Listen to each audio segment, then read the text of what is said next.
Hello students and welcome back to the next lecture of our JEE Main crash course. तो पिछले lecture में हम लोगों ने सीक्वेंसेस एंड सीरीज पढ़ा था एंड मेरे ख्याल से आपने उसके पीवाईक्यूज भी कर लिए होंगे। तो चलिए, अब जैसा मैंने लास्ट लेक्चर में भी बताया था, हमारे मैथ्स के दो important parts, one is the calculus and another is the algebra, हो चुका है। और अब हम चलते हैं अपने क्रैश कोर्स के लास्ट फेज पे और आज हम शुरू कर रहे हैं coordinate geometry in 2D and 3D। और आज जो हमने चैप्टर सबसे पहले शुरू करना है वो है स्ट्रेट लाइंस।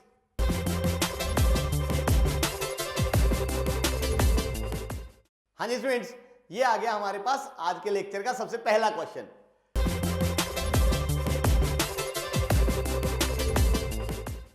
क्या कहता है वो? The distance of the point 2,3 from the line this measured along this line। अब इसका क्या मतलब है? देखो, ज्योमेट्री अगर करनी है ना तो थोड़ा सा बना के समझना बहुत जरूरी है। अब यहां पे अगर आप ध्यान से देखो, एक पॉइंट की बात हो रही है। मान लो ये पॉइंट है 2,3 से दिस पॉइंट इज P, और यहां पे बात हो रही है, अगर आप ध्यान से देखें, एक लाइन की। सपोज ये हमने एक लाइन बना ली। अब इस पॉइंट से इस लाइन का अगर वो सिर्फ कहता कि डिस्टेंस निकालना है तो ऑब्वियसली हम कौन सा डिस्टेंस निकालते? Perpendicular distance. यानी यहां से हम लोग ड्रॉप करते हैं परपेंडिकुलर और वो डिस्टेंस निकल जाता है और पॉइंट का लाइन से डिस्टेंस आपको निकालना आता है। बट उसने बोला मेजर्ड अलोंग दिस लाइन, यानी इस पॉइंट का डिस्टेंस इस लाइन से निकालना है, मेजर्ड अलोंग दिस थिंग। अब अगर आप ध्यान से देखो, ये कोई एक और लाइन है। अब ये कोई लाइन जो है वो इस लाइन को इंटरसेक्ट कर रही है, ये दिख रहा है हमारे को। और यहां से अगर हम देखें तो ये वाला पॉइंट इस लाइन के ऊपर ही लाई कर रहा है। x को रखा 2, y को रखा 3, तो ये बन गया 2 - 3 + 1, यानी बिल्कुल ठीक। यानी ये एक लाइन है जो कि P पॉइंट से ही पास कर रही है। यानी ये कोई लाइन बन गई सपोज कुछ ऐसी सी। Is that okay? तो अब हमें इस पॉइंट का इस लाइन से डिस्टेंस निकालना है, मेजर्ड अलोंग दिस लाइन। यानी कौन सा डिस्टेंस निकालना है हमने? ये वाला डिस्टेंस। यानी अगर ये पॉइंट ए है तो हमने निकालना है पी ए। बोलो समझ आए?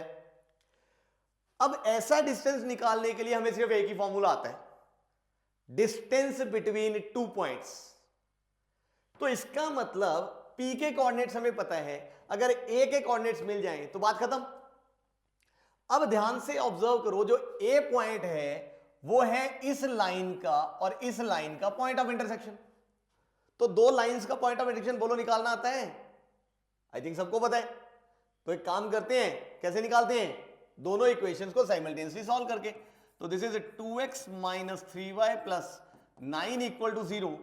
और यहां पे भी हम लोग एक काम करते हैं, हम इसको 3 से मल्टीप्लाई कर देते हैं। तो ये बन गया 3x - 3y + 3 = 0। और अब इन दोनों को क्या कर देते हैं हम? माइनस। तो यहां से अगर आप ध्यान दो, ये हो गया कैंसल, तो ये बन जाएगा मेरे पास -x + 6 = 0। यानी इसकी साइड चेंज करी तो x क्या आ गया? 6।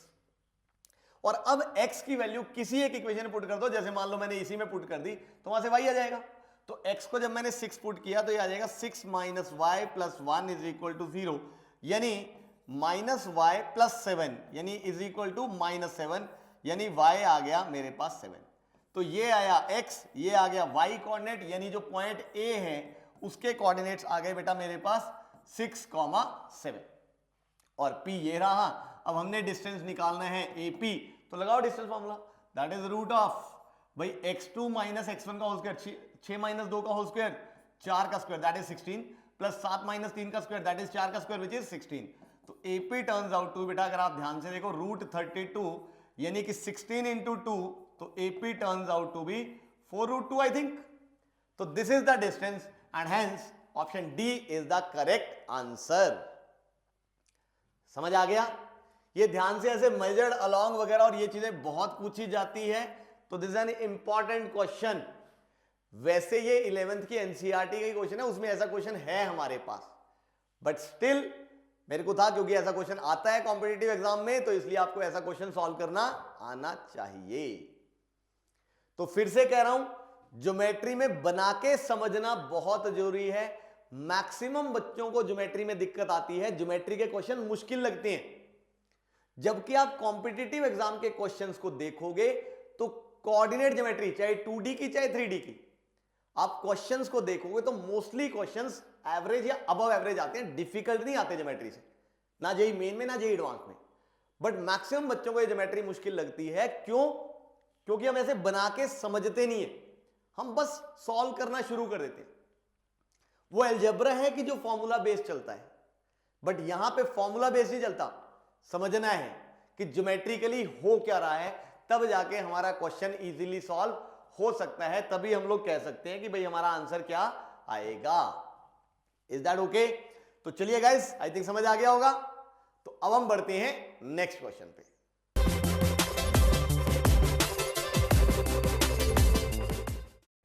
हाँ जी फ्रेंड्स, ये आ गया नेक्स्ट क्वेश्चन। क्या कहता है?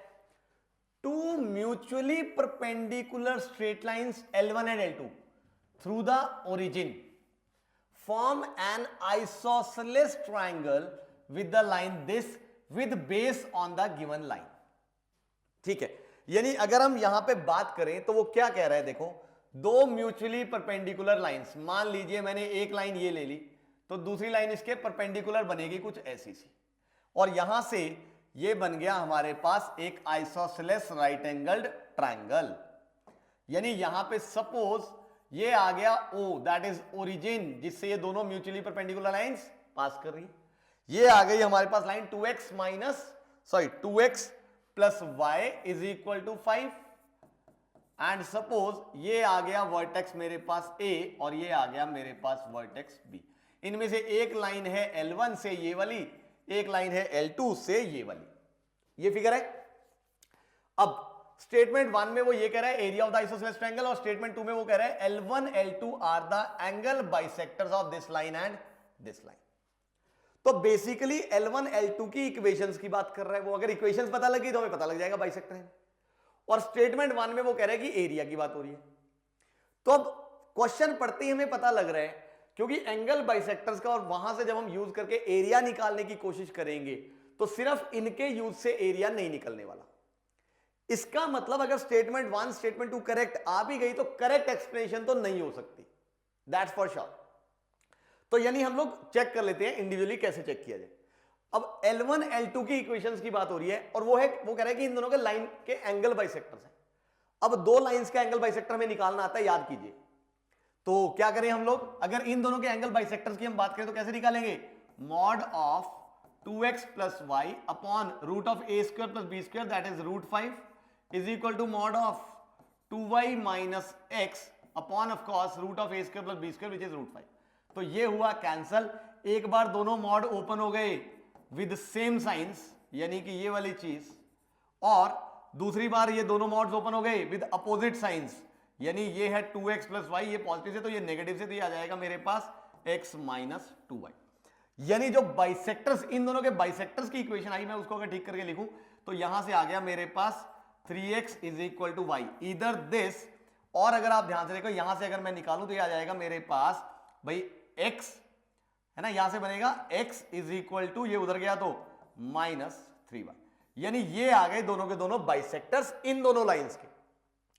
अब हमने स्टेटमेंट 2 में चेक करना है क्या L1 और L2 यही हैं, इनके बाइसेक्टर्स तो ये आ गए, बट क्या L1 L2 यही है? यानी हमें यहां से L1 और L2 दोनों की क्या निकालनी पड़ेगी? इक्वेशन। अब इक्वेशन निकालने के लिए ध्यान से देखो, हमें ये तो पता है कि दोनों ओरिजिन से पास कर रहे हैं। अब सिर्फ इतना चेक करना है कि क्या यहां पे ये वाला एंगल और ये वाला एंगल सेम है, यानी ये एंगल 45 डिग्री होना चाहिए और ये भी क्या होना चाहिए? 45 डिग्री। अब L1 L2 की अगर मैं यहां से इक्वेशन निकालूं तो मेरे को निकाल सकता हूं मैं, कोई दिक्कत वाली बात नहीं है। कैसे? अगर मैं यहां से एंगल देख रहा हूं कि 45 डिग्री है, तो इसकी स्लोप m मानते हुए, इसकी स्लोप हमें पता है, हम tan का फॉर्मूला लगा लेते हैं। तो सपोज अगर इसकी स्लोप मैंने m ले ली तो मैं क्या कह सकता हूं यहां से? tan 45 degree is equal to mod of m2 minus m1, और इसकी स्लोप दिख रही है हमारे को क्या आएगी? -2, तो this upon 1 plus m1 into m2, और tan 45 डिग्री होता है 1, तो यहां से आ गया मेरे पास mod of m plus 2 over 1 minus 2m is equal to 1, यानी कि इधर m plus 2 over 1 minus 2m is equal to 1, और m plus two over 1 minus two M is equal to -1। तो यहां से m की दो वैल्यूज आ गई, क्रॉस मल्टीप्लाई किया तो ये आ जाएगा m plus two is equal to 1 minus 2m, तो ये -2m इधर आया तो 3m और ये आ गया -1, यानी m की वैल्यू आ गई -1/3 और यहां से क्रॉस मल्टीप्लाई किया तो m plus two is equal to of course this is -1 plus 2m और m को मैं अगर उधर ले जाऊं तो m उधर गया तो 2m minus m is m और ये -1 इधर आया तो क्या आ गया 3। तो m की दो वैल्यूज आ गई, ऑफकोर्स आनी भी थी क्योंकि 45 डिग्री ये वाली लाइन भी बना रही है और ये वाली लाइन भी बना रही है, यानी इनमें से एक स्लोप है L1 की और एक स्लोप है L2 की। और यहां से अब अगर मैं इक्वेशन लिखूं तो L1 की इक्वेशन क्या आ गई अगर आप ध्यान से देखें तो y is equal to, suppose ये अगर इसकी स्लोप है तो -1/3x, क्योंकि ओरिजिन से पास कर, यानी यहां से आ गया मेरे पास भाई 3y is equal to -x। एक इक्वेशन ये आ गई और अब जब मैं L2 की इक्वेशन की बात करूं तो क्या आ गया y is equal to 3x। तो दूसरी इक्वेशन आ गई ये, यानी एक इक्वेशन है L1 की ये और एक इक्वेशन है L2 की ये वाली। और अगर आप ध्यान से देखें तो ये इक्वेशंस एग्जैक्टली वही हैं जो यहां आई थी, देखो ध्यान से। तो इसका मतलब कि L1 and L2 are nothing but the angle bisectors of this lines. इसका मतलब this statement is absolutely correct. Is that okay? अब अगर हम बात करें स्टेटमेंट 1 की, वो कहता है area of this isosceles triangle. तो इस आइसोसेलेस ट्रायंगल का हम एरिया निकाल लेते हैं। एरिया निकालने के लिए हमें फॉर्मूला पता है, half into base into height, यानी हमें इसकी ये वाली लेंथ चाहिए एंड ऑफ कोर्स हमें ये वाली लेंथ चाहिए। अब ऑब्वियसली ये दोनों लेंथ तो हमें पता है बराबर भी हैं, तो इसका मतलब अगर मैं यहां पे यूज करना चाहूं तो मैं क्या यूज कर सकता हूं, देखिए जरा। अगर ये बराबर है तो ऑब्वियसली हमें ये वाला पॉइंट तो निकालना ही पड़ेगा। अगर वर्टेक्स एक निकल गया तो बात बन जाएगी। तो यहां से a निकालने के लिए, अब a हमें पता है वो है L1 और इस वाली लाइन का पॉइंट ऑफ इंटरसेक्शन। तो यहां से अगर आप ध्यान से देखें, मैं x की वैल्यू जो है वो -3y जो है वो इसमें पुट कर देता हूं। तो 2 इंटू एक्स यानी कि -6y and plus y is equal to 5, यानी -5y इज इक्वल टू 5, यानी y इज इक्वल टू -1 और जैसे ही y की वैल्यू -1 रखी तो क्या आ गया 3, यानी a के कोऑर्डिनेट्स आ गए बेटा 3, -1। तो यहां से अगर मैं OA लेंथ निकाल लूं तो निकाल सकता हूं, दैट इज रूट ऑफ 3 का स्क्वायर प्लस 1 का स्क्वायर, यानी कि 9 प्लस 10। तो OA आ गया √10। अब अगर OA √10 है तो डेफिनेटली OB इसके बराबर होगा, यानी कि वो भी क्या हो गया √10। तो यहां से अगर मैं निकालूं एरिया ऑफ ट्राइंगल AOB तो that is half into base into height, यानी कि half into √10 into √10। Is that okay? तो यहां से नजर आ रहा है दिस इज 10/2 यानी कि 5 square units. I think statement 1 में यही गिवन था। तो area of this isosceles triangle is 5 square units. तो this statement is absolutely correct. But जैसा मैं पहले ही बता चुका हूं, स्टेटमेंट 2 करेक्ट एक्सप्लेनेशन हो ही नहीं सकती क्योंकि बाइसेक्टर से आप एरिया निकाल ही नहीं पाओ। तो इसका मतलब statement 1 is correct, 2 is correct, but 2 is not the correct explanation for statement 1। समझ आया भाई? आइसोसेलेस ट्रायंगल वगैरह की गेम थी, ये बाइसेक्टर्स की इक्वेशन, ये सब कुछ आपको पता होना चाहिए कि हम क्या क्या निकालते हैं और कैसे कैसे करते हैं। डन है? तो चलिए गाइस बढ़ते हैं नेक्स्ट क्वेश्चन पे।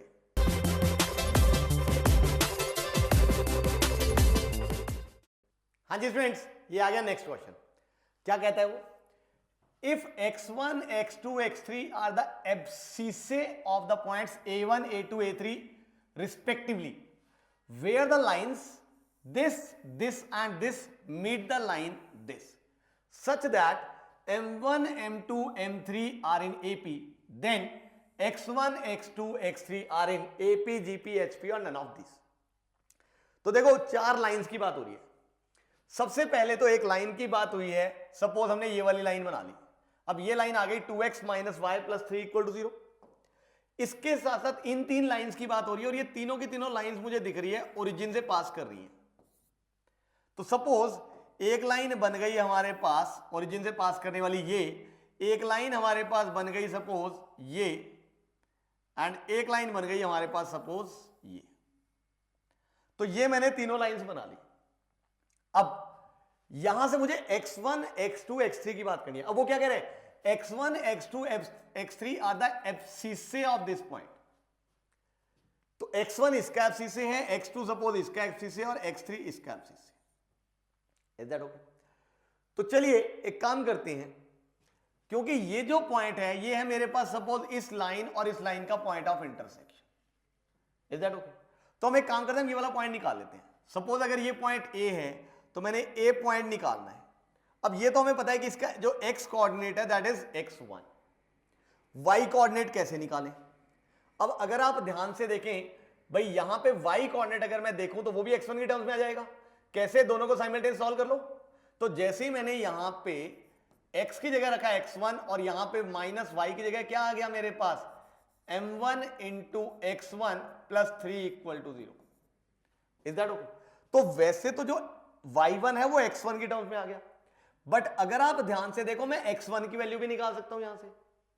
कैसे भाई? ये x1 और अगर ये y1 है तो ये y1 की वैल्यू मैंने निकालने के लिए तो इसको सब्स्टिट्यूट किया, तो यहां से x1 अगर आप ध्यान से देखो तो ये आ गया 2 minus m1 is equal to minus 3, यानी कि x1 की वैल्यू आ गई माइनस 3 ओवर 2 माइनस m1, यानी x1 की वैल्यू आ गई m1 माइनस 2 ओवर 3। तो अगर ये पॉइंट का मुझे y1 भी निकालना है मैं वो भी निकाल सकता हूं easily in terms of x1। Is that okay? Similarly अगर मैं b पॉइंट कह दूं इसको, और इसका जो x कोऑर्डिनेट है दैट इज x2 है, तो सिमिलरली जो y2 कोऑर्डिनेट है वो भी मैं यहां से निकाल सकता हूं। यानी जैसे x1 मैंने निकाला है दैट इज m1 माइनस, एक मिनट कुछ गलत हो गया मेरे से, एक मिनट ये गलत हो गया। तो यहां से अगर हम देखें तो ये आ गया 2 माइनस m1, यानी x1 अगर हम देखें तो ये है मेरे पास 3 ओवर m1 माइनस 2। बिल्कुल इन्हीं लाइंस पे जब मैं x2 निकालूंगा तो x2 क्या आ जाएगा मेरे पास, 3 over m2 minus 2, and x3 जो है वो क्या आ जाएगा, 3 ओवर m3 माइनस 2। बोलो आ जाएगा कि नहीं? यही आना है। अब मुझे बात करनी है x1 x2 x3 के बारे में, और मुझे पता किसके बारे में है, m1 m2 और m3 के बारे में मुझे पता है। तो ध्यान से ऑब्जर्व करो, अगर m1 m2 m3 AP में है तो मैं डेफिनेटली कह सकता हूं 2 times m2 is equal to m1 plus m3। बोलो यस और नो? अब m1 m2 m3 की वैल्यू मैं यहां से x1 x2 x3 की तरफ से निकाल सकता हूं अगर चाहूं तो वापस निकाल लेते हैं वैल्यू। तो यहां से क्या आ गया, ध्यान से देखो, m1 minus 2 is equal to 3 over x1, यानी m1 की वैल्यू आ गई बेटा मेरे पास 2 plus 3 over x1। On the same lines m2 की वैल्यू आ गई, पैरेलली m3 की वैल्यू आ गई। जैसे मैं पुट करूंगा तो दिस इज 2 इंटू m2 क्या आ जाएगा, 2 plus 3 over x2, and this is 2 plus 3 over x1 plus this is 2 plus 3 over x3। बोलो यही आएगा। अब यहां से अगर आप ध्यान देखो तो ये बन गया मेरे पास 4 plus by 6 over x2 is equal to 4 plus 3 over x1 plus 3 over x3। तो यहां से 4 से 4 कैंसिल हुआ, और नेक्स्ट स्टेप में ध्यान से देखो 3 यहां से कॉमन आएगा, कैंसिल हो गया, तो यह आ जाएगा 2 over x2 is equal to 1 over x1 plus 1 over x3। यानी जब हमने x1 x2 x3 में रिलेशनशिप ढूंढा तो ये आ गया। तो यहां से हम लोग कह सकते हैं कि 1 over x1 1 over x2 1 over x3 are in AP। बोलो यस और no? Twice the middle is equal to first plus third. और अगर ये एपी में है तो डेफिनेटली जो इनके रेसिप्रोकल्स आएंगे that is x1 x2 x3 वो किस में आ जाएंगे, HP में। और यहां हमारा क्वेश्चन हो गया खत्म। Is that okay? यानी यहां से अगर आप ध्यान से देखो, क्योंकि m1 m2 m3 में रिलेशनशिप पता था तो हमने x1 x2 x3 में रिलेशनशिप बना लिया यूजिंग द गिवन क्वांटिटी, और वहां से हमें ऑटोमेटिकली पता लग गया कि x1 x2 x3 क्या होंगे। Is that okay? तो आई होप आप लोगों को क्लियर हो गई ये वाली चीज कैसे हमने निकाला ये। तो चलिए बढ़ते हैं नेक्स्ट क्वेश्चन पे।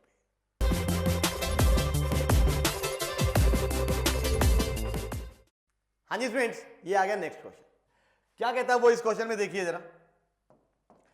If P and Q are the lengths of perpendicular from origin to the lines this and this respectively। अब P and Q are the lengths of perpendicular from origin to these two lines, ये हमें दिया हुआ है। यानी दो lines की बात हो रही है, मान लीजिए मैंने एक लाइन ये बना ली और सपोज एक और लाइन है जो इसको इंटरसेक्ट कर रही है, वो मैंने ऐसे बना दी। अब वो कह रहा है ओरिजिन से इन दोनों लाइंस पे परपेंडिकुलर, सपोज यहां कहीं ओरिजिन है हमारे पास, इससे मैंने दोनों लाइंस पे परपेंडिकुलर ड्रॉप किया, तो यहां से मेरे पास सपोज परपेंडिकुलर बन गया ये, और यहां से परपेंडिकुलर बन गया मेरे पास ये। अब इनमें से वो कहता है कि जो एक लेंथ है वो है सपोज P और एक लेंथ है Q। मान लीजिए ये पॉइंट O है और ये पॉइंट A है और ये पॉइंट जो है वो B। यानी हमें गिवन है सपोज कि OA is P and OB is Q। यहां तक अभी हमें गिवन है, दोनों लाइंस की इक्वेशंस भी पता है। And P square plus Q 4Q square equal to A by B, where A and B are positive coprime numbers, value of A plus B।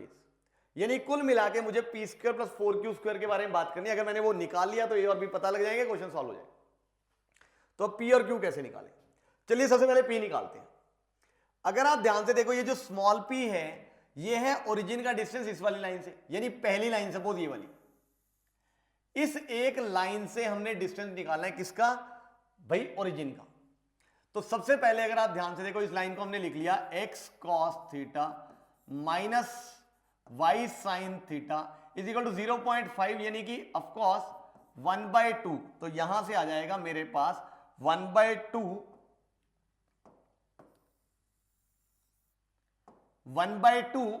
cos 2 theta, और 2 इधर मल्टीप्लाई हो गया तो ये आ जाएगा 2 cos theta into x minus 2 sin theta into y and minus cos 2 theta is equal to 0। अब origin से इसका मुझे डिस्टेंस निकालना है, तो यानी जो P है वो आ जाएगा मेरे पास मॉड ऑफ x की जगह रखा x1, y की जगह y1, तो ये आ जाएगा mod of minus cos 2 theta upon root of 4 cos square theta plus 4 sin square theta. यानी यहां से दिख रहा है P आ गया मेरे पास। अगर आप ध्यान से ऑब्जर्व करो, वैसे मेरे को P स्क्वायर चाहिए, तो अगर मैं स्क्वेयरिंग कर दूं तो P स्क्वायर आ जाएगा, स्क्वायर हुआ तो ये बन गया cos स्क्वायर 2 थीटा अपॉन ये रूट हट गया तो ये आ जाएगा मेरे पास 4 common cos square theta plus sin square theta which is 1। Is that okay? तो यहां से P स्क्वायर की वैल्यू आ गई मेरे पास ये। Am I clear? अब हम बात करते हैं Q की वैल्यू की। अब Q है मेरे पास इस लाइन का डिस्टेंस ओरिजिन से, तो मैं इस लाइन को भी ठीक करके लिख लेता हूं, साइन कॉस में चेंज करता हूं तो ये क्या आ जाएगा x upon cos theta plus y upon sine theta and is equal two of course 1/2। यानी एलसीएम लिया और ये सब कुछ किया तो यहां से आ जाएगा 2 sin theta into x plus 2 cos theta into y, और ये उधर जाके और माइनस इधर आ गया तो यह बन जाएगा मेरे पास minus sine theta into cos theta is equal to 0। अब क्योंकि इधर हमारे पास cos 2 थीटा था, एंगल सेम बनाने के लिए एक काम करते हैं, हम 2 से मल्टीप्लाई कर देते हैं, तो यहां आ गया 4, यहां भी आ गया 4 और यहां आ गया 2। यानी ये बन गया मेरे पास 4 sin theta into x plus 4 cos theta into y and minus ये बन गया बेटा sin 2 theta is equal to 0। Line की इक्वेशन ठीक बन गई। अब मुझे ओरिजिन से इस लाइन का डिस्टेंस निकालना है, तो वो आ गया मेरे पास Q, और Q किसके इक्वल आएगा मॉड ऑफ x की जगह x1, y की जगह y1, तो ये 0 बन गया तो ये आ जाएगा mod of minus sine 2 theta upon root of, अगर आप ध्यान से देखें 16 sine square theta plus 16 cos square theta. तो यहां से मेरे बच्चों आपको नजर आ रहा होगा, क्योंकि मुझे क्यू स्क्वायर चाहिए तो मैंने क्यू स्क्वायर कर दिया है, स्क्वेयरिंग करी तो क्या बन गया साइन स्क्वायर 2 थीटा अपॉन में रूट हट गया, स्क्वेयरिंग होती तो 16 कॉमन ब्रैकेट में sign square theta plus cos square theta which is 1, तो ये आ गया 16। अब मुझे बात करनी है, ध्यान से देखो, P square plus 4Q square की, तो मैं एक काम करता हूं 4 से मल्टीप्लाई कर देता हूं, तो 4Q स्क्वायर आ गया मेरे पास साइन स्क्वायर 2 थीटा अपॉन 4। अब मैं इन दोनों को ऐड कर देता हूं। जैसे ही मैंने इन दोनों को ऐड किया, ध्यान से देखो, तो P square plus 4Q square is equal to LCM लिया तो ऊपर बन गया cos square 2 theta plus sine square 2 theta which is 1 upon 4। यानी P square plus 4Q square आ गया बेटा मेरे पास 1/4। यानी डेफिनेटली ए और बी को प्राइम है, यानी a has to be 1 and b has to be equal to 4। और अगर ए और बी 1 और 4 है तो definitely a plus b turns out to be मेरे पास 5, और यहां पे हमारा जो क्वेश्चन है वो हो गया खत्म। समझ आया? वैसे 11th की एनसीईआरटी का क्वेश्चन है, उसी के पैरेलल बनाए हुए मैंने ये, बड़े क्वेश्चन बड़ा अच्छा है। ये स्कूल एग्जाम्स में भी बहुत बार पूछा जाता है और बच्चे अटक जाते हैं क्योंकि इसकी सिंप्लीफिकेशन थोड़ी टेढ़ी हो जाती है। देखो भाई ट्रिग्नोमेट्री आ रही है, ट्रिग्नोमेट्री का काम होता है फंक्शन सेम एंगल से, तो यहां पे क्योंकि cos थीटा sin थीटा था तो यहां पे cos थीटा sin थीटा, और यहां cos 2 थीटा था तो मैंने जानबूझ के यहां पे sin 2 थीटा बना लिया। जितना आप इन चीजों को रिलेट करके करोगे कैलकुलेशन उतनी आसान होगी, उतनी ही इजीली क्वेश्चन सॉल्व होगा। ये एनसीईआरटी का क्वेश्चन है, उसके पैरेलल बनाया हुआ क्वेश्चन है, बहुत बच्चों से स्कूल एग्जाम में आता है और हमसे होता नहीं है, एंड जेईई में भी पूछा जा सकता है ऐसा कुछ। बढ़िया क्वेश्चन है मेरे हिसाब से। Is that okay? तो चलिए गाइस बढ़ते हैं इसके बाद नेक्स्ट क्वेश्चन पे।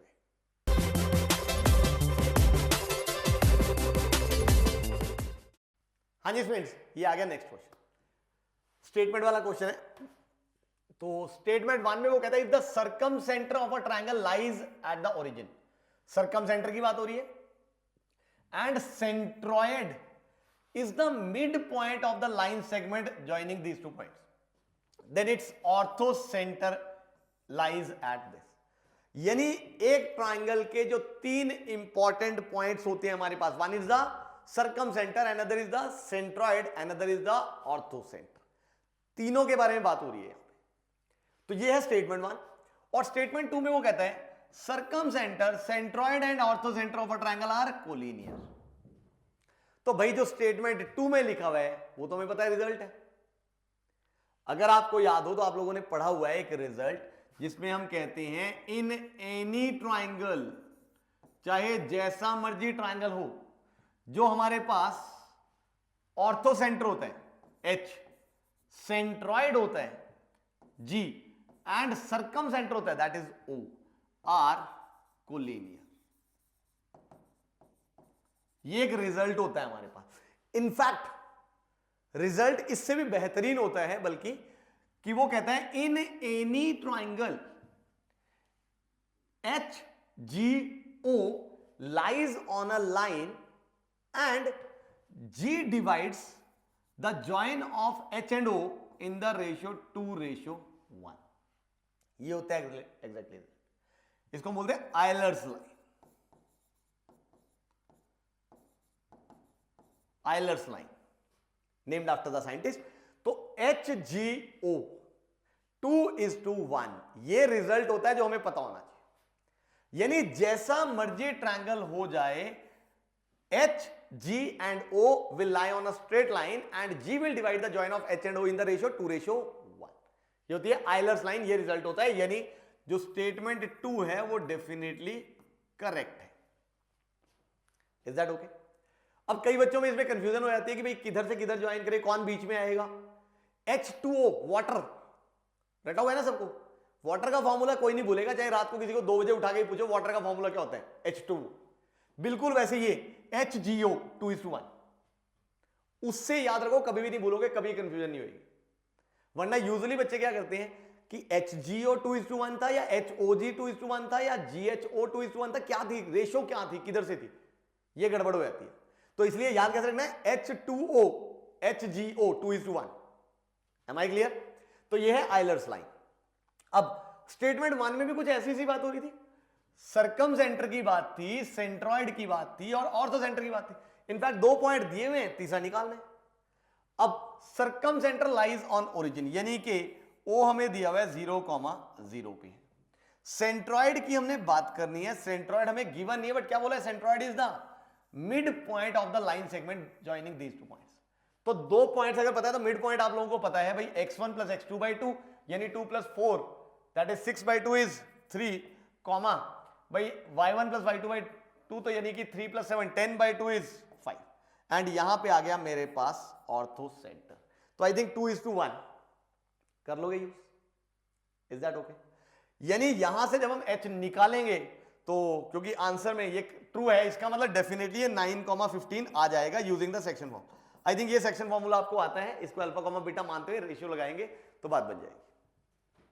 तो जब हम निकालेंगे तो 9,15 तो आ जाएगा, मतलब स्टेटमेंट 1 भी करेक्ट आ जाएगी। आप ये करके देख लेना, क्योंकि मैंने तो आंसर देख लिया है तो मुझे पता है। अब सवाल ये उठता है क्या करेक्ट एक्सप्लेनेशन है? देखो H को निकालने के लिए हमने इसी रिजल्ट का यूज किया, इसमें कोई डाउट नहीं है। बट अगर आप ध्यान से देखो, G निकालने के लिए हमने एक नया इंपॉर्टेंट फॉर्मूला यूज कर लिया, that is mid point formula, जो कि स्टेटमेंट 2 में कहीं भी नहीं गिवन था। मिड पॉइंट फॉर्मूला अपने आप में ज्योमेट्री का एक बहुत इंपॉर्टेंट फॉर्मूला है और हमने उसका यूज कर डाला। यानी क्या हमें कहना चाहिए कि statement 2 is the correct explanation? The answer is no. इसका मतलब statement 1 is true, 2 is true, but 2 is not the correct explanation for statement 1। Option D is the correct answer. ये आएगा हमारे पास क्वेश्चन। समझ आया? तो आइलर्स लाइन वगैरह बताया मैंने, ये पता होना चाहिए, बहुतों को पता होता है, हो सकता है कुछ को ना भी पता हो, इसलिए मैंने बता दिया। Am I clear? तो चलिए गाइस बढ़ते हैं इसके बाद नेक्स्ट क्वेश्चन पे।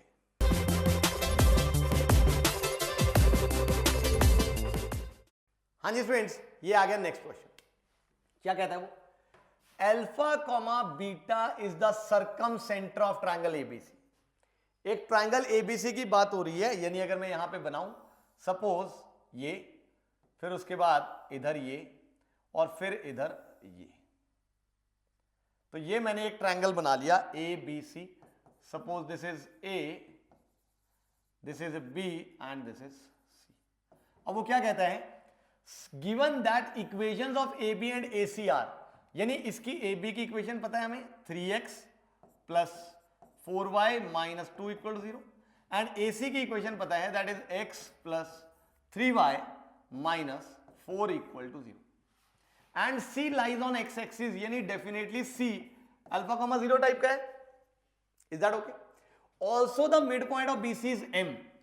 जो मिड पॉइंट ऑफ BC है दैट इज M, और वो हम लोगों को गिवन है that is 3 comma minus half.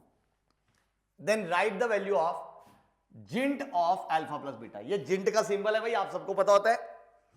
तो बेसिकली हमें सर्कम सेंटर निकालना है। अब आप सबको पता है एक ट्रायंगल का जो सर्कम सेंटर होता है that is the point of concurrency of right bisectors of the sides of the triangle. यानी यहां पे अगर हम इस साइड की राइट बाइसेक्टर्स बना लें, जैसे मान लो मैंने BC का राइट बाइसेक्टर बनाया जो कि बनेगा कुछ ऐसा। राइट बाइसेक्टर का मतलब जो इस पे परपेंडिकुलर भी और मिड पॉइंट भी, फिर इसका राइट बाइसेक्टर यानी कि कुछ ऐसा सा, और फिर इसका राइट बाइसेक्टर यानी कि कुछ ऐसा सा। इनका जो ये पॉइंट ऑफ कंकरेंसी होता है, यानी ये परपेंडिकुलर भी है और ये मिड पॉइंट भी है। इनका जो पॉइंट ऑफ कंकरेंसी, ये जो पॉइंट आएगा इसको हम बोलते हैं ऑफ कोर्स सर्कम सेंटर। तो इस पॉइंट की बेटा देखो बात हो रही है। अब ये पॉइंट निकालना है तो बड़ी सीधी सी बात है, कोई भी दो राइट बाइसेक्टर की इक्वेशन आएगी, बात खत्म। अब जैसे अगर आप ध्यान से देखो, मैं इस वाले राइट बाइसेक्टर की इक्वेशन देखूं तो मैं लिख सकता हूं कैसे, क्योंकि मुझे इसकी इक्वेशन पता है तो इसके परपेंडिकुलर एक लाइन की इक्वेशन आ जाएगी, बट मुझे पॉइंट चाहिए होगा। सिमिलरली मैं इस वाले राइट बाइसेक्टर की इक्वेशन लिख सकता हूं क्योंकि मुझे पॉइंट पता है बट मुझे इसकी स्लोप नहीं पता। तो ये सारी चीजें बड़ी इजीली आ जाएंगी अगर मैं किसी तरह से ए के, बी के और सी के कोऑर्डिनेट्स निकाल लूं।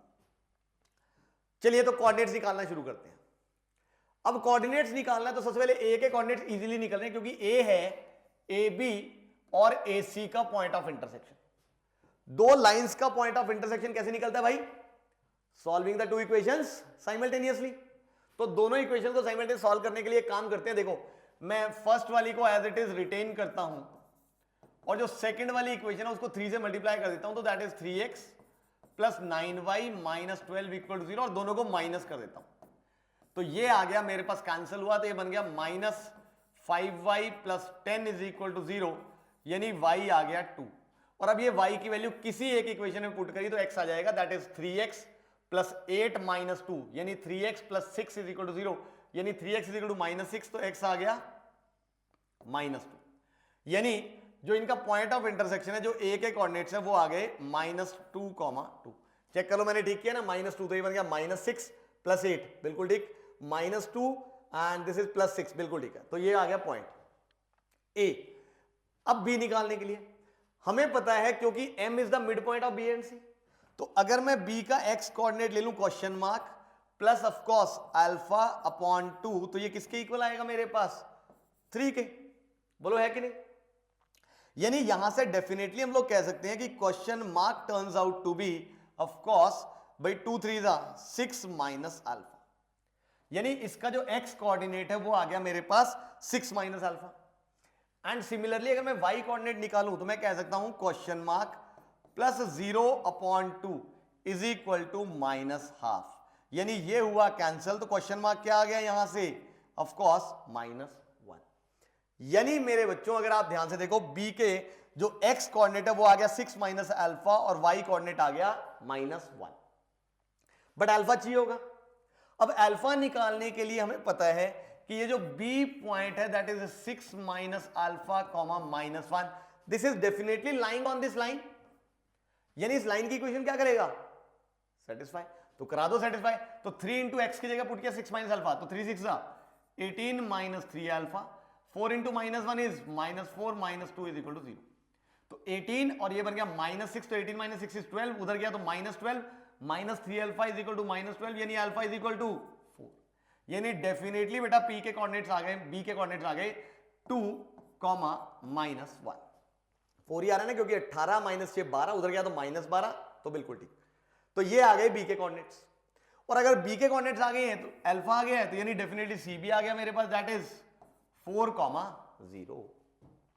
तो अब ध्यान से देखो, अगर मैं इस पॉइंट को कह दूं n, तो मेरे पास n भी आ गया, because n is the mid point of a and b। अब a के कोऑर्डिनेट्स हैं ये, अगर आप ध्यान से देखो, b के कोऑर्डिनेट्स हैं ये, और c के कोऑर्डिनेट्स हैं ये। तो ध्यान से देखो, जो a और b का मिड पॉइंट है minus 2 plus 2 by 0 that is 1, that sorry minus 2 plus 2 by 2 that is 0, and 2 minus 1 that is 1 by 2, तो ये आ गए n के कोऑर्डिनेट्स। और अगर मैं इक्वेशन लिखूं ON की, इक्वेशन ऑफ ON, तो क्या आ गई मेरे पास, ध्यान से देखो, इस लाइन के परपेंडिकुलर एक लाइन की इक्वेशन बोलो क्या आएगी मेरे पास भाई, of course this is 4x minus 3y plus k equal to 0। इस लाइन के परपेंडिकुलर एक लाइन की इक्वेशन मैंने लिखनी सिखाई भी आप। तो यहां से अगर आप ध्यान से देखो, क्योंकि n इसको सेटिस्फाई करेगा, तो x की जगह 0 और y की जगह ये पुट किया मैंने 1/2, तो माइनस 3/2 प्लस k, यानी k की वैल्यू आ गई 3/2, तो यहां 3/2 पुट किया तो ये बन जाएगा 8x minus 6y plus 3 equal to 0, ये आ गई इसकी इक्वेशन।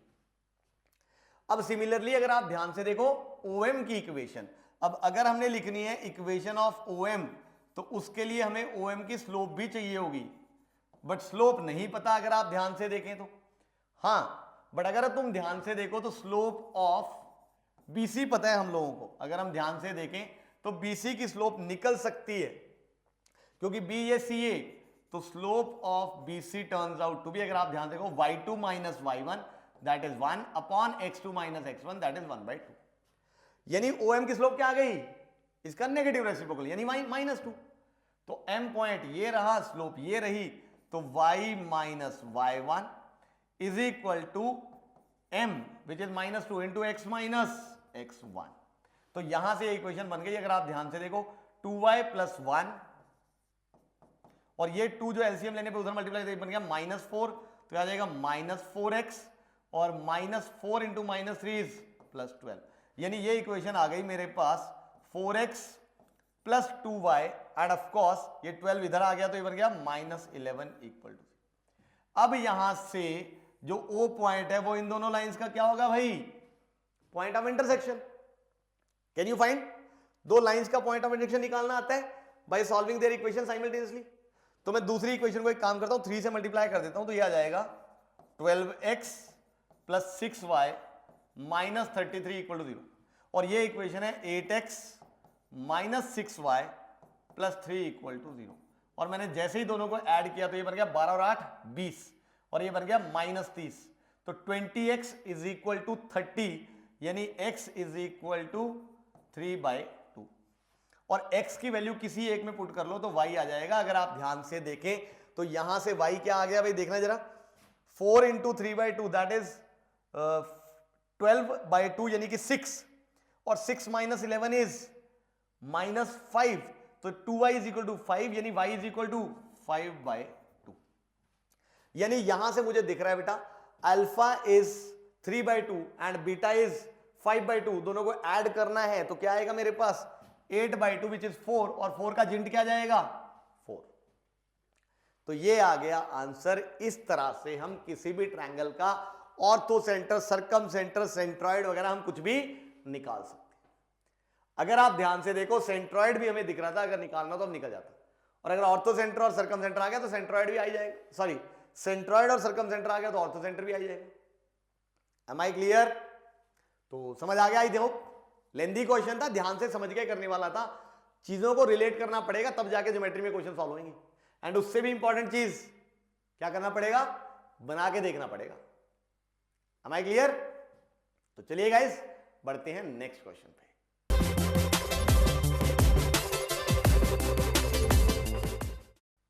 हाँ जी स्टूडेंट्स, ये आ गया नेक्स्ट क्वेश्चन। क्या कहते हैं, a line makes an intercept of 5 and 4 on x axis and y axis respectively. If the axes are rotated about the origin by an angle alpha such that length of intercept on new x axis is 8 and the length of intercept on new y axis is p by root 139, then write the value of p. देखिए जरा situation समझे। देखो मान लो ये हमारे पास y axis है, ये हमारे पास x एक्सिस। अब उसने क्या किया, इस लाइन, इस एक्सिस में हमारे पास एक लाइन है जिसके x और y इंटरसेप्ट दिए हुए। ऑब्वियसली अगर x और y इंटरसेप्ट दिए हुए यानी उस लाइन की इक्वेशन अगर हम लिखना चाहें तो x/5 plus y/4 is equal to 1 लिख सकते हैं, यानी ये आ जाएगा 4x plus 5y is equal to 20, यानी -20 इक्वल टू 0। ये हम लिख सकते हैं। Is that okay? अब यहां से अगर आप ध्यान से देखें तो और क्या गिवन है हमें, ध्यान से देखो जरा। और आपको कहता है कि इसी एक्सिस को मैंने अबाउट ओरिजिन रोटेट कर दिया बाय एन एंगल अल्फा, यानी अबाउट ओरिजिन रोटेट करना है बाय एन एंगल अल्फा। मान लो ये एंगल अल्फा है, तो अब जो न्यू एक्स एक्सिस जो बनी हमारे पास बेटा वो बन गई एक तरह से भाई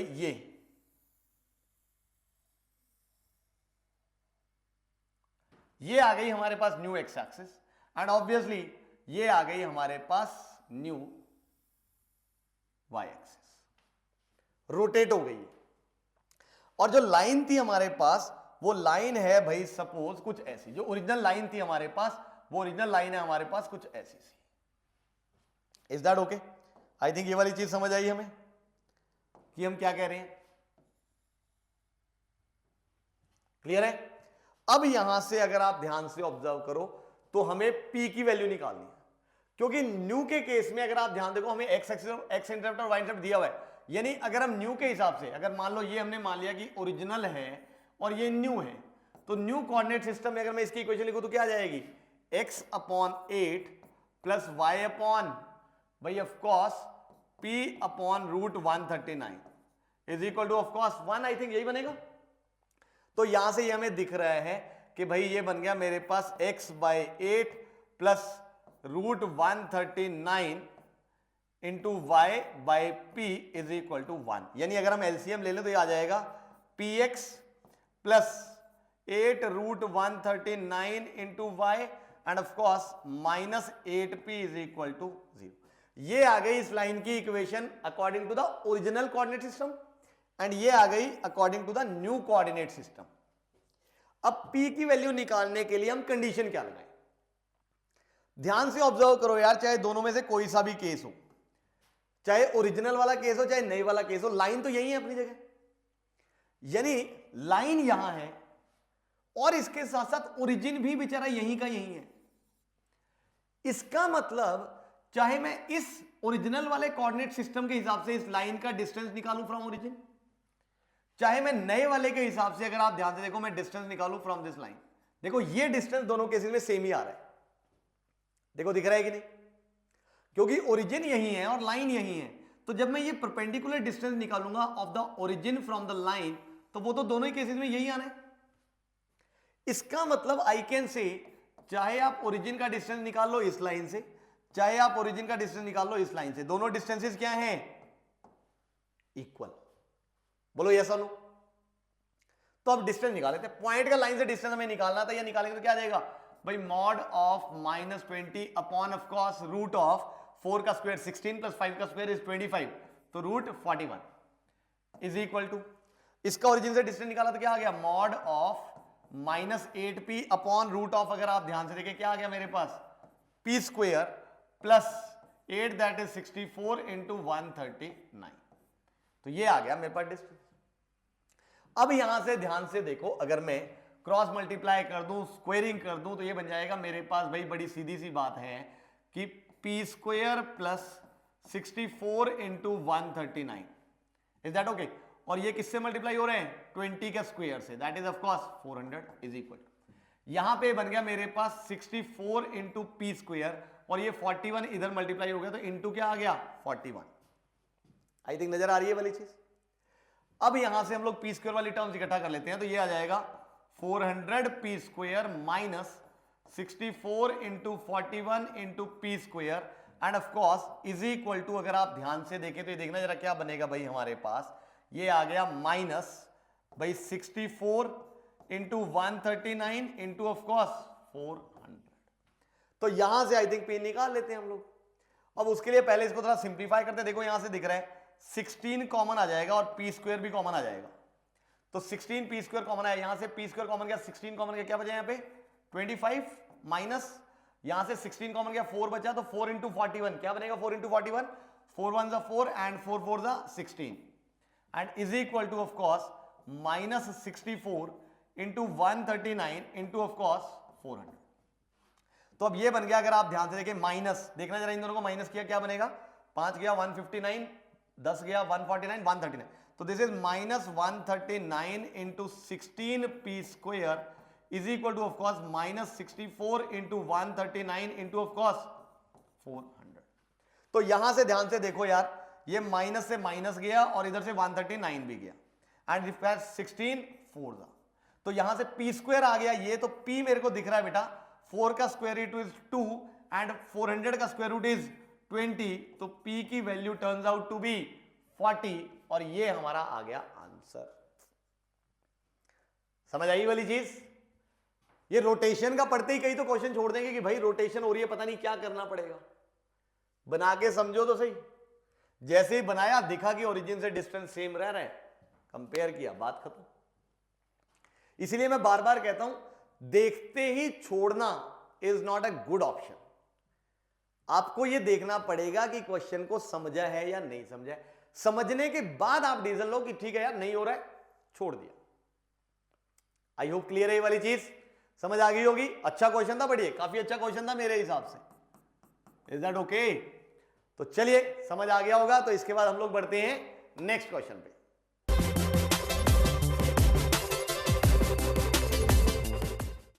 हाँ जी फ्रेंड्स, ये आ गया नेक्स्ट क्वेश्चन। क्या कहता है वो, consider a triangle ABC with vertices A B and C. ठीक है, एक ट्राइंगल की बात हो रही है जिसके वर्टिसेस दिए हुए हैं, यानी अगर मैं यहां पे ट्राइंगल बना लूं, सपोज हमारे पास ट्राइंगल बन गया कुछ ऐसा, इसको दोबारा बनाते हैं जरा इधर, ये बन गया ट्राइंगल। अब वो क्या कहता है कि इसके ए बी और सी वर्टिसेस दिए हुए हैं and D is a point on A C such that B D bisects angle ABC. Angle ABC को बाइसेक्ट कर रहा है बीडी, यानी इस एंगल को अगर बाइसेक्ट करना है तो ये हमें बनाना पड़ेगा कुछ ऐसा सा। ये बाइसेक्ट कर रहा है भाई, तो ये मैंने ऐसे बना दिया। अब यहां से मुझे दिख रहा है कि भाई ये वाला एंगल और ये वाला एंगल, ये दोनों एंगल बराबर होंगे, and this point is of course D. Is that okay? तो हमने जो ऊपर गिवन था उसके हिसाब से फिगर बना दी। अब वो स्टेटमेंट 1 और स्टेटमेंट 2 की बात करें तो पहले स्टेटमेंट 2 में देखते हैं, A B ratio B C is equal to A D ratio D C, यानी what it says A B ratio B C is equal to A D ratio C D या डी सी। बोलो yes और no, बोलो क्या ये statement correct है या नहीं? बिल्कुल ठीक, ये स्टेटमेंट तो करेक्ट है। इंटरनल एंगल बाइसेक्टर थ्योरम पढ़ाई तो हुई है मैंने, कि किसी भी एक ट्रायंगल में अगर ऐसे एक लाइन जो है वो एक internal angle of the triangle को बाइसेक्ट कर रही है, तो जो रेशियो ऑफ द साइड्स है containing that angle is equal to this ratio। तो ये तो इंटरनल एंगल बाइसेक्टर थ्योरम है जो हमने पढ़ी भी है। तो इसका मतलब स्टेटमेंट 2 इज करेक्ट। अब हम स्टेटमेंट 1 पे आए थे। स्टेटमेंट 1 में वो कहता है coordinates of D R this, तो हम डी के कोऑर्डिनेट्स निकाल लेते हैं। अब जब हम डी के कोऑर्डिनेट्स निकालने गए तो ऑब्वियसली यार देखो, आपको ए के कोऑर्डिनेट्स पता है 3,5 और सी के कोऑर्डिनेट्स पता है आपको 12,-2 और बी के कोऑर्डिनेट्स पता है 2,3। और अगर आप ध्यान से देखो, यहां से ए बी लेंथ भी आ गई, यहां से बी सी लेंथ भी आ गई, यानी आपके पास इन दोनों लेंथ की रेशियो आ गई। बोलो आ जाएगी कि नहीं, क्योंकि दोनों लेंथ पता है। और सिमिलरली अगर इनकी रेशियो आ गई तो आपको एडी और डीसी की रेशियो मिल जाएगी। बोलो मिल जाएगी रेशियो। तो जब रेशियो ही मिल गई है, मान लो ये रेशियो मिल गई, मान लो कि 2:3, तो ए पता है, सी पता है, डी निकालना है 2:3 से। बोलो निकाल लोगे, तो वहां से आप डी के कोऑर्डिनेट्स निकाल लेना। अब अगर डी के कोऑर्डिनेट्स मान लो यही आते हैं तो हम कहेंगे statement 1 is correct but 2 is not the correct explanation. क्यों? क्योंकि हमने ये निकालने के लिए रेशियो का तो यूज किया ही किया, सेक्शन फॉर्मूला का भी यूज किया, और उससे पहले डिस्टेंसेस का भी यूज किया, यानी डिस्टेंस फॉर्मूले का भी यूज किया। तो काफी सारी एडिशनल चीजें यूज करी है, यानी अगर स्टेटमेंट 1 करेक्ट आ भी गई तो हम कहेंगे statement 2 is not the correct explanation. तो आप ये निकाल के देख लो। बहरहाल चलो, इसका तो आंसर ही ये है कि ये फॉल्स है।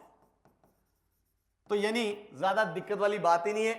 आप बीसी लेंथ निकाल लो, ए बी लेंथ निकाल लो, इनकी रेशियो निकालोगे तो एडी रेशियो डीसी आ जाएगी, और वो रेशियो आ गई तो सेक्शन फॉर्मूला से आपके पास डी के कोऑर्डिनेट्स आ जाएंगे, और वो मेरे ख्याल से ये आ ही नहीं होंगे, इसलिए फॉल्स।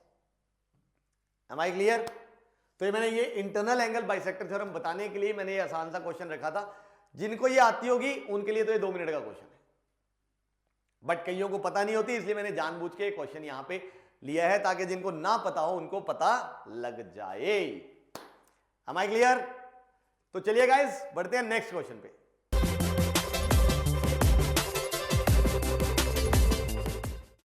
हाँ जी फ्रेंड्स, ये आ गया हमारे पास नेक्स्ट क्वेश्चन। क्या कहता है ये? 3 लाइंस L1, L2, L3, और तीनों की तीनों लाइंस दिख रही है, देखो पैरेलल हैं, are such that their intercepts between the coordinate axes form the bases of 3 triangles each having one vertex 7,7 common। ठीक है। If A1, A2, A3 are the areas of the triangle, then A1 is to A2 is to A3 is। तो 3 triangles बन रहे हैं, उनके areas का हमने ratio निकालना है। तो चलिए फिगर बनाते हैं। फिगर बनाने के लिए भाई मैंने बनाया यहां पे y एक्सिस, और ये मैंने बना लिया सपोज x एक्सिस। अब जो तीनों लाइंस बननी है, अब ध्यान से देखो, ये वाली लाइन, इसका x इंटरसेप्ट अगर हम देखें तो क्या बन रहा है हमारे पास, भाई y को 0 पुट किया तो x intercept is 4 and y intercept is 3, यानी ये जो लाइन है वो इन दोनों पॉइंट से पास करेगी, 4,0 एंड ऑफ कोर्स 0,3। फिर अगर हम अगली लाइन की बात करें तो उसका x इंटरसेप्ट आ रहा है, y को 0 पुट करते दैट इज 8, तो ये आ गया 8,0, एंड जो y इंटरसेप्ट है वो आ गया मेरे पास ऑफ कोर्स 0,6, यानी यहां से। और तीसरी लाइन में अगर हम y इंटरसेप्ट देखें तो y को 0, x इंटरसेप्ट देखें तो y को 0 पुट किया तो x क्या आ गया, आई थिंक 12, तो ये आ जाएगा 12, तो ये आ गया 12,0 and of course y intercept जो है वो आ गया मेरे पास ऑफ कोर्स x को 0 पुट करते हैं 9, तो दिस इज 0,9। तो ये 3 लाइंस बननी है। अब अगर मैं तीनों लाइंस बनाऊं तो भाई एक लाइन बन गई मेरे पास ये, इन दोनों पॉइंट से पास करने वाली, एक लाइन बन गई मेरे पास ये, इन दोनों पॉइंट से पास करने वाली, और एक लाइन बन गई मेरे पास ये जो इन दोनों पॉइंट से पास करेगी। इज दैट नजर आ रहा है? अब एक वर्टेक्स है 7,7, मान लो 7,7 यहां कहीं आ गया, से फॉर एग्जांपल, मुझे नहीं पता कहां है बट मैंने यहां मान लिया कि ये 7,7। अब यहां से अगर आप ध्यान से देखो 3 ट्रायंगल्स बन रहे हैं, कैसे भाई? such that the intercepts between the coordinate axes form the bases of the 3 triangle। यानी एक ट्रायंगल का बेस है ये PQ, एक का बेस है ये MN, और एक का बेस है ये, suppose this is L and this is से N Q। Is that okay? तो ये 3 ट्रायंगल्स बन रहे हैं अगर आप ध्यान से देखो। मैं ट्रायंगल्स पूरे करूं भाई, यहां से इसको ज्वाइन कर दो इधर और इसको ज्वाइन कर दो इधर, तो एक ट्रायंगल बना। फिर उसके बाद इसको ज्वाइन कर दो इधर और इधर से इसको ज्वाइन कर दो इधर, ये दूसरा ट्रायंगल बन गया। फिर इसको ज्वाइन कर दो इधर, और इधर से इसको ज्वाइन कर दो इधर। तो ये ध्यान से देखो, आपको 3 बने हुए ट्रायंगल्स नजर आ रहे हैं। अगर मैं अलग अलग कारीगरी करूं तो सपोज एक ट्रायंगल बना मेरे पास ये वाला, दिस,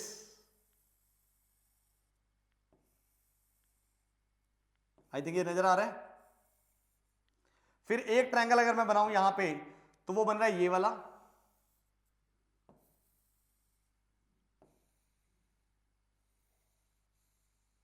और फिर एक और ट्रायंगल जो है वो दिख रहा है हम लोगों को ये वाला।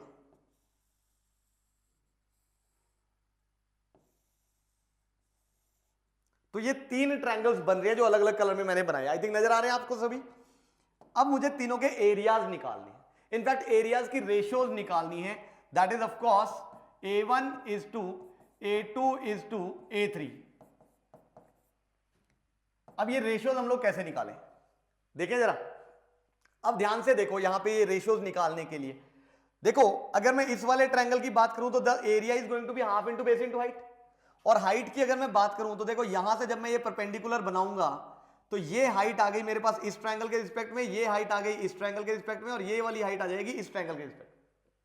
परपेंडिकुलर तो सेम ही बन रहा है देखो बेसिस पे सबका। तो यहां से अगर आप ध्यान से देखो, हम एरिया लिख सकते हैं हाफ इंटू इसका बेस इंटू इसकी हाइट। ऑफ कोर्स रेशियो है, यानी कि is to half into B2 into H2 and is to half into B3 into H3। अब दिख रहा है हाफ तो गया, क्योंकि रेशियो ही लेनी है ना हमने, तो इसको तो हटा दो। अब अगर हम बेसिस की बात करें, देखो इसका बेस है ये वाला, इन दोनों पॉइंट्स के बीच में डिस्टेंस आई थिंक नजर आ रहा है डिस्टेंस फॉर्मूला से, दैट इज 5 इंटू हाइट, यानी इसकी हाइट ये वाली, मतलब इस पॉइंट का इस लाइन से डिस्टेंस। तो इस पॉइंट का पहली लाइन से डिस्टेंस अगर हम निकालें तो ध्यान से देखो कितना आएगा हमारे पास, that is mod of x की जगह x1 दैट इज 7, y की जगह y1 दैट इज अगेन 7। तो 3 7 21, 4 7 28, 21 प्लस 28 इज 49 माइनस 12 इज 37। तो mod 37 is 37 and of course upon में क्या आ गया मेरे पास भाई, आ गया मेरे पास root of a square plus b square which is of course 5। तो ये आ गया b1 इंटू h1, जिसमें से ये कैंसिल हो रहा है इज 2। अब यहां पे अगर हम देखें b2 यानी कि इसकी ये जो बेस है, अब ये बेस मुझे दिख रहा है इस पॉइंट और इस पॉइंट के बीच में distance, I think distance formula नजर आ रहा है, दिस इज 10 इंटू इसकी हाइट, यानी 7,7 से इस लाइन का डिस्टेंस। तो अगेन 7,7 रखा तो ये 49 और ये इधर आएगा तो माइनस 24, यानी क्या बन गया 25, मॉड 25 तो बन गया 25 ऑफ कोर्स अपॉन में 5। तो ये यहां से दिख रहा है 5 2 इज 2। बेस 3 यानी ये वाला बेस तो दिख रहा है यहां से 12 स्क्वायर प्लस 9 स्क्वायर यानी कि रूट 225 विच इज 15 इंटू इसकी हाइट 7,7 से इस लाइन का डिस्टेंस, आई थिंक नजर आ रहा है 49, और इसको इधर लेके आएंगे तो ये बनेगा मेरे पास 15 आई थिंक। तो दिस इज 15 अपॉन 5, 15 ही बन रहा है, क्या बन रहा है नहीं 49, तो 13 सॉरी दिस इज 13। तो ये आ गया मेरे पास 13 अपॉन 5, तो यहां से 5 3, तो रेशियो आ गई बेटा। अगर आप ध्यान से देखें 37 इज टू 50 इज टू 39। अब यहां से अगर आप ध्यान से देखो तो आंसर आ गया ऑप्शन सी, और ये हो गया क्वेश्चन खत्म। बिल्कुल बेसिक सा था, एरिया ऑफ ट्रायंगल का फॉर्मूला और साथ में इंटरसेप्ट वगैरह का यूज करना है और कुछ भी नहीं है, और पॉइंट का लाइन से डिस्टेंस। आई थिंक क्लियर है, सिंपल क्वेश्चन। तो चलिए गाइस, अब अगर ये समझ आ गया है तो इसके बाद हम बढ़ते हैं नेक्स्ट क्वेश्चन पे।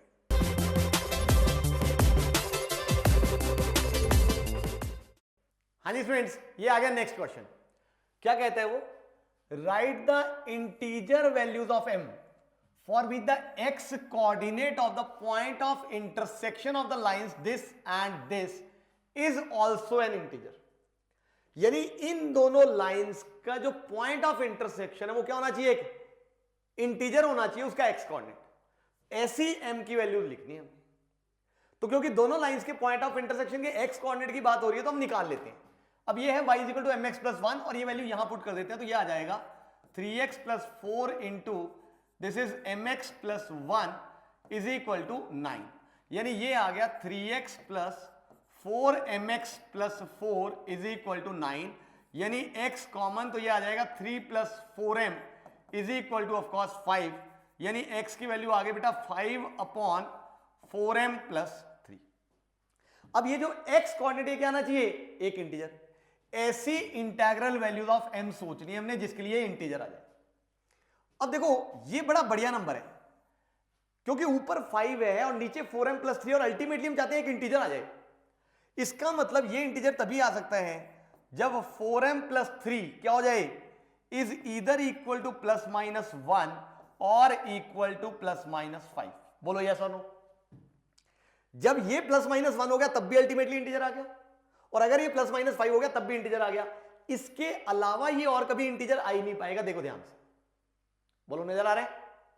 तो बस फिर यहां से हम निकाल लेते हैं। इसका मतलब 4m+3 की वैल्यू या तो 1 के बराबर, या फिर 4m+3 की वैल्यू -1 के बराबर, या फिर 4m+3 की वैल्यू 5 के बराबर, या फिर 4m+3 की वैल्यू -5 के बराबर। अब यहां से दिख रहा है ये इंटीजर नहीं आने वाली m की वैल्यू, तो ये हट गया। यहां से डेफिनेटली इंटीजर आएगी, दिख रहा है कि 4m = -4 यानी m = -1, और यहां से अगर हम देखें तो ये भी इंटीजर नहीं आ रहा है, तो ये भी हट गया। और यहां से अगर हम देखें तो +3 तो ये बनेगा -8, बिल्कुल ठीक। इसका मतलब यहां से m की भी इंटीग्रल वैल्यू आ रही है। तो यहां से हम लोगों को नजर आ रहा है right the integral values of m। अगर आप ध्यान से देखें तो बेसिकली यहां पे नंबर ऑफ इंटीग्रल वैल्यूज की बात हो रही है भाई। Right the number of integral values of m, मेरे हिसाब से तभी शायद आंसर इन्होंने 2 दिया हुआ है, तो ये वर्ड मिस हो गया होगा। तो इंटीग्रल वैल्यूज ऑफ m जो है वो कितनी हो गई, 2, तो ये आ गया आंसर। Is that okay? थोड़ा क्वेश्चन नोट करने में मुझे लगता है गड़बड़ हुई है, बट कोई बात नहीं। तो नंबर ऑफ इंटीग्रल वैल्यूज हमने निकाल ली है, तो यहां से हमारा क्वेश्चन सॉल्व हो गया। आई होप क्लियर है? तो चलिए गाइस बढ़ते हैं नेक्स्ट क्वेश्चन पे।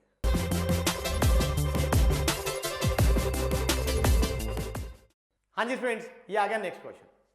क्या कहता है वो, L is a line passing through origin, ठीक है, and making an angle theta with the positive direction of x axis, ठीक है। ln is a line perpendicular to L। तो चलिए बना लेते हैं जरा, क्योंकि काफी कुछ गिवन है। तो सपोज मैंने ये बना लिया y एक्सिस, ये मैंने बना लिया x एक्सिस। अब वो कहता है एक ओरिजिन से पास होती हुई लाइन बनानी है हमने। सपोज ये मैंने लाइन बना ली, this is a line passing through origin, और वो कहता है this is making an angle theta with the positive direction of x axis. यानी कि इस लाइन की अगर मैं इक्वेशन लिखूं तो ये आ गई y = tan theta into x, अगर जरूरत पड़ी तो। फिर वो कहता है ln is a line perpendicular to L। इस लाइन L के परपेंडिकुलर हमने एक लाइन बनानी है ln at a distance of n units from the origin. और उस लाइन ln का जो ओरिजिन से डिस्टेंस है वो क्या होना चाहिए, n यूनिट्स। अब क्योंकि इसके परपेंडिकुलर एक लाइन बनानी है, तो सपोज मैंने ऐसे बना ली, इसके परपेंडिकुलर बनानी है तो ऐसे कुछ लाइन बन गई। अब ये हमें दिख रही है, ये इसके परपेंडिकुलर है भाई, इसको थोड़ा सा आगे ही बढ़ा देते हैं, ये ऐसे बन गई। Is that okay? अब ये है ln and this ln is eight a distance of n units from the origin. तो इस लाइन का जो ओरिजिन से डिस्टेंस है वो n है। मतलब डेफिनेटली अगर मैं कहूं ये पॉइंट O है और ये पॉइंट A है, तो डेफिनेटली ये जो OA डिस्टेंस है ये n है फॉर श्योर। नजर आ रहा है? फिर वो कहता है ln meets x axis at an। इसने इसको मीट किया x एक्सिस को an पे, ये an आ गया, ठीक है। Distance of an from origin O is dn, यानी यहां से लेके और ये जो डिस्टेंस है ये है dn, ठीक है। If geometric mean of d1 d2 d3 dn is this, then n is a even number, odd number divided by 3 and greater than 10। तो बेसिकली मुझे इन सबका ज्योमेट्रिक मीन निकालना है। तो अगर मैं d1 d2 d3 सारे निकाल लूं, बात बन जाएगी। अब वो निकालने के लिए सबसे पहले चलो dn निकाल लेते हैं। और जब हमने dn निकाला तो ध्यान से देखो यार, ये मुझे दिख रहा है इस ट्राइंगल में आ रहा है, देखो नजर आ रहा है कि नहीं। और ये एक राइट एंगल ट्राइंगल है, और जिसमें ये एंगल अगर थीटा है तो ये बेस है और ये हाइपोटेन्यूज है। तो हम लोग कह सकते हैं कि भाई बेस अपॉन हाइपोटेन्यूज यानी n अपॉन dn किसके इक्वल कह सकते हैं हम लोग, cos थीटा के। यानी dn अगर मैंने यहां से लिखना तो क्या लिख सकता हूं, n अपॉन cos थीटा, या फिर मैं कह सकता हूं n इंटू सीकेंड थीटा, क्योंकि सीकेंड थीटा आगे दिख रहा है पिक्चर में है। तो dn आ गया ये, इसका मतलब d1 आ गया 1 इंटू सीकेंड थीटा, फिर उसका d2 आ गया 2 इंटू सीकेंड थीटा, d3 आ गया 3 इंटू सीकेंड थीटा, d4 आ गया 4 into secant theta, and so on चलते चलते ये आ गया मेरे पास n सीकेंड थीटा। ये मेरे पास d1 d2 d3 और ये सारे आ चुके हैं। अब इन सब का क्या दिया हुआ है? Geometric mean. ज्योमेट्रिक मीन क्या होता है भाई? सब नंबर्स का ज्योमेट्रिक मीन क्या होता है? इन सब का product and of course raise to the power 1 upon ये जितनी टर्म्स हैं। अब ये कितनी टर्म्स है ध्यान से देखो, n। ये होता है geometric mean of n numbers, पढ़ा होगा आप लोगों ने। और ये हमें दिया हुआ है किसके इक्वल? 5040 इंटू सीकेंड थीटा के इक्वल। तो यहां से बच्चों अगर आप ध्यान से ऑब्जर्व करो तो मुझे एक चीज दिख रही है, देखो, क्योंकि यहां से हमें नजर आ रहा है कि भाई नंबर्स मल्टीप्लाई हो रहे हैं 1 2 3 एंड सो ऑन, यही हो रहा है ना हमारे पास। तो ये 1 2 3 सारे के सारे मल्टीप्लाई हो गए, 1 into 2 into 3 into so on into n and into of course सीकेंड की पार। अगर आप ध्यान दें, क्योंकि secant theta secant theta secant theta multiplied how many times? n times. तो सीकेंड की पार n ऑफ थीटा की होल पार 1/n, एंड ये दिया हुआ हमें किसके इक्वल? 5040 इंटू सीकेंड थीटा के इक्वल। आई थिंक यही बनेगा, देखिए जरा। तो ज्योमेट्रिक मीन हमने लिख दिया।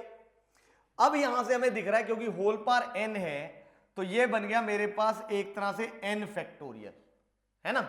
और इंटू सॉरी इसकी पार में आ गया 1/n इंटू यहां पे आ गया सीकेंड की पार n थीटा की whole power 1/n is equal to 5040 into secant theta. और ये यहां से दिख रहा है, ये आ जाएगा n फैक्टोरियल की whole power 1/n is equal to 5 sorry into, क्योंकि सेम बेस पे पावर से पावर्स मल्टीप्लाई हुई, क्या आ गया? Secant theta is equal to 5040 into secant theta. तो ये भाई सीकेंड थीटा से सीकेंड थीटा कैंसिल हुआ, तो यहां से अब हमने सोचना है n। जस्ट अ सेकेंड, हाँ जी सॉरी कोई कॉल आ गया था। हाँ जी बच्चों, तो हम कहां थे? हाँ जी, तो ये आ गया n फैक्टोरियल की power 1/n is equal to this. यानी यहां से अगर हम देखें तो दिस इज n फैक्टोरियल की whole power 1/n and 5040 is nothing but 7 factorial. तो यहां से अब हम n के बारे में क्या कह सकते हैं? क्वेश्चन, ओ यहां पे मुझे लगता है कुछ क्वेश्चन नोट डाउन करने में गड़बड़ हो गई है। 5040 की पावर 1/n आनी थी भाई, ये मुझे लगता है नोट करने में कुछ गड़बड़ या मिस हो गया ये। तो यहां से इसकी पावर भी हमारे पास आएगी 1/n, यानी इसकी पावर भी आएगी 1/n और इसकी पावर भी आएगी 1/n। Is that okay? तो यहां से ये आ गई मेरे पास इसकी पावर 1/n। तो यहां से हमें दिख रहा है कि definitely n has to be equal to 7। ये आई थिंक नोट करने में थोड़ी गड़बड़ हुई है। तो 5040 की पावर 1/n, ये मिसिंग है भाई, क्वेश्चन में नोट कर लेना, कहीं भूल जाओ। तो यहां से अब हम देख सकते हैं कि वेयर n इज 7, तो definitely answer is 7 is an odd number. और कोई तो नहीं है ना, इवन नहीं हो सकता, डिवाइड बाय 3 भी नहीं है, ग्रेटर देन 10 में। आई थिंक बिल्कुल ठीक है, ये यहां से 1/n मिसिंग होगा, तभी ये गड़बड़ हो गई, नोट करने में गड़बड़ हो गई। तो कोई बात नहीं, चलिए आई थिंक समझ आ गया। क्वेश्चन बिल्कुल सिंपल सा था, बस ज्योमेट्रिक मीन वगैरह आपको निकालना आना चाहिए, क्वेश्चन खत्म। Is that okay? तो चलिए गाइस, इसके बाद हम बढ़ते हैं नेक्स्ट क्वेश्चन पे।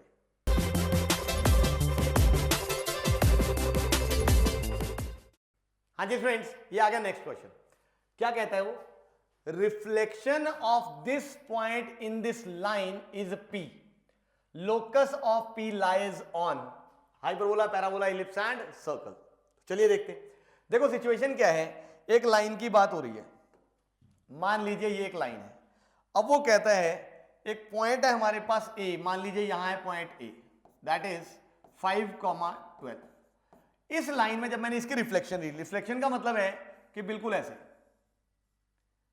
कि भाई रिफ्लेक्शन का मतलब होता है कि डेफिनेटली ये जो लाइन है इस लाइन पे परपेंडिकुलर भी है, और ये अगर इसकी रिफ्लेक्शन है तो डेफिनेटली ये डिस्टेंस इज बराबर। यानी एक तरह से अगर मैं ये पॉइंट M कह दूं तो ये क्या है? A और A डैश का mid point, foot of perpendicular जो है दैट इज मिड पॉइंट। अब हमने निकालना है A dash, in fact A dash नहीं, इस पॉइंट को उसने ऑलरेडी बताया हुआ है, दैट इज P, और हमने P का लोकस निकालना है। लोकस के क्वेश्चन हमने पहले भी बहुत किए हुए हैं। जिस पॉइंट का लोकस निकालना है, देखो उसके कोऑर्डिनेट्स हम क्या मान लेते हैं? x1, y1, यही होता है। अब P का लोकस निकालना है, यानी x1 y1 में एक रिलेशनशिप ढूंढना है सेटिस्फाइंग द गिवन कंडीशन। अब कंडीशन क्या है? कंडीशन 2-3 है। अगर ये रिफ्लेक्शन है तो डेफिनेटली 2-3 कंडीशन यूज होंगी। कौन कौन सी? नंबर 1 कि ये जो AP है this is perpendicular to the given line L, number 1। And number 2 M is mid point of AP। तो हमने ये दोनों चीजों का यूज करके x1 y1 में एक रिलेशनशिप डेवलप करना है। अब पहली बात, अगर ये परपेंडिकुलर है तो हम स्लोप का यूज कर लेते हैं। यहां से जब मैंने AP की स्लोप निकाली तो y1 - 12 ओवर x1 - 5। अब अगर आप ध्यान से देखो तो ये अगर एक दूसरे के परपेंडिकुलर है तो इसकी स्लोप क्या होगी? इसकी स्लोप का नेगेटिव रेसिप्रोकल।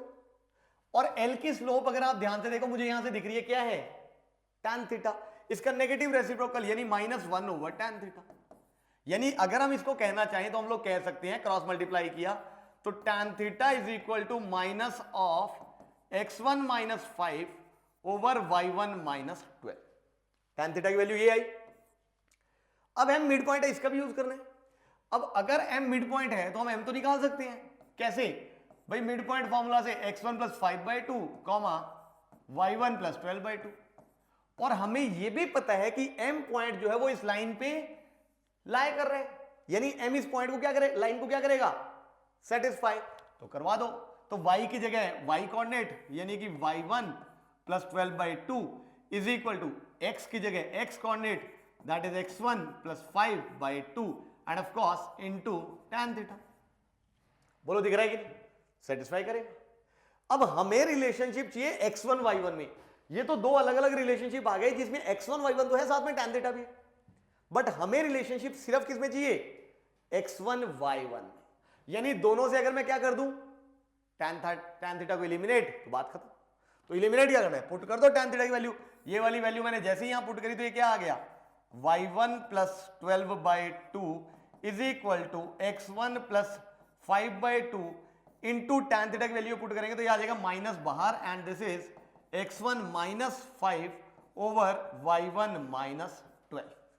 और ये दिख रहा है 2 से 2 यहां पे हो गया कैंसिल, क्रॉस मल्टीप्लाई किया तो ये क्या बन गया? a + b × a - b is a² यानी कि y1² - 144 इज इक्वल टू, अब ये माइनस बाहर है और यहां पे a + b × a - b is x1² - 25। सबको उठा के अगर मैं इधर ले आऊं तो ये आ जाएगा x1² + y1² और ये आया तो इधर बन गया ये मेरे पास -169 is equal to 0 I think, यानी इज इक्वल टू 169। अब x1 को रख दिया हमने x, y1 को हमने रख दिया y, तो ये आ गया बेटा मेरे पास locus of the point P, क्योंकि ये आ गया x1 y1 में रिलेशनशिप। तो इसी को जब हमने x1 को x से रिप्लेस किया, y1 को y से रिप्लेस किया, तो ये आ गया locus of the point P। And locus of point P is nothing but a circle having centre at origin and radius is of course 13। तो ये ध्यान से, लोकस वाला क्वेश्चन भाई आपको पता है लोकस का क्वेश्चन कई बार पूछा जाता है जेईई में और हम मैक्सिमम टाइम्स अटक जाते हैं। क्या करना है आपको? सबसे पहले जिस पॉइंट का लोकस निकालना है उसको x1 y1 मानो, फिर कंडीशंस अप्लाई करनी है आपने। कंडीशंस कई बार ढूंढनी पड़ती है, कई बार छुपी हुई होती है, कई बार जो है ना डायरेक्ट मिलती है। जैसे इसमें भी आई थिंक इनडायरेक्ट थी।